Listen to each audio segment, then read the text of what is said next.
नेरपिंगळे गावातील वॉर्ड क्रमांक 5 हा परिसर गेल्या अनेक दिवसांपासून मूलभूत सुविधांच्या समस्यांनी ग्रासला असून नागरिकांमध्ये तीव्र संताप व्यक्त होत आहे।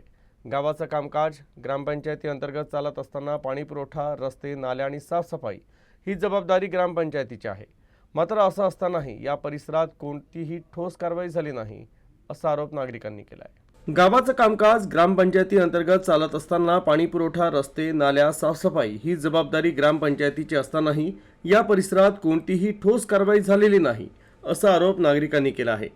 परिसरातील रस्त्यांची दुरावस्था, नाल्यांची साफसफाई न होणे, पाणी पुरवठ्याची अडचण अशा विविध समस्यांबाबत नागरिकांनी अनेक वेळा निवेदनं दिली।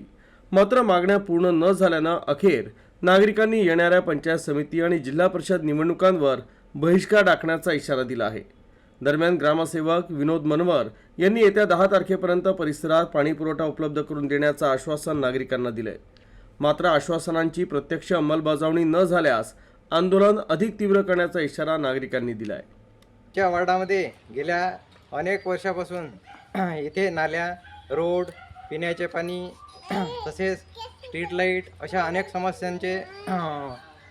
अनेक समस्या उद्भवलेल्या आहे। याबाबतीत आम्ही वेळोवेळी ग्रामपंचायतला लेखी निवेदनं दिलेली आहे, परंतु याबद्दल समस्येबद्दल ग्रामपंचायत नाही, कोणते सदस्य नाही, कोणीही एकही गोष्ट कानावर घ्यायला तयार नाही।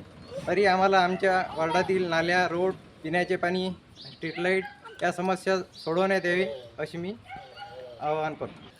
कित्येक वर्ष 10-12 वर्षापासून आम्ही या म्हणजे पाण्याची समस्या, रस्त्यांच्या समस्या आणि नाल्यांच्या समस्या या गोष्टींना फेस करत आहोत।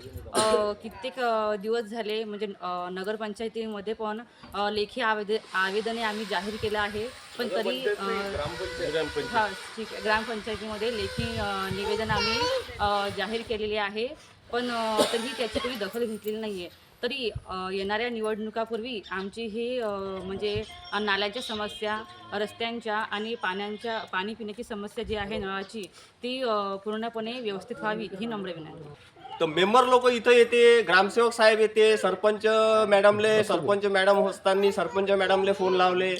आता माझ्या घरापाशी इथं पाणी साचते, इथं 9 घरं। ह्या लेआउटमध्ये जर समजा तुम्ही विचार करतो म्हटलं तर ह्या लेआउटमध्ये श्रावण नगरी माझं जे घर आहे तिथं 9 घरं बनले आहे। प्रत्येक घर 6-9 6-9 6-9 असे समोरून सरोदे साहेबाच्या घरापासून पाणी येते। हे पाणी पूर्ण माझ्या घरापाशी थांबते आणि मी तिथं समजा खोदून ठेवलं तर माझ्या म्हणण्यानुसार मला माझ्यावर आरोप लावते मेंबर लोक का तू काय हे केलं, किंवा असं नाही करायला लागत होतं, तसं नाही करायला लागत होतं। अरे पण माझ्या घराचं पाणी, माझ्या घरी 3 लेकरं आहे, आई वडील आहे, बाबा पॅरालिसिस आहे, या माणसाला सांभाळण्यासाठी समजा औषधोपचार करण्यासाठी समजा तिथं आरोग्याचा धोका, तिथूनच नळ गेला आहे तर नळात पाणी जाते। त्या टिंगणे भाऊच्या इकडे घरात आरोग्याचा धोका होता, पूर्ण पाणी नळाचं संडासाचं पाणी त्या नळात गेलं।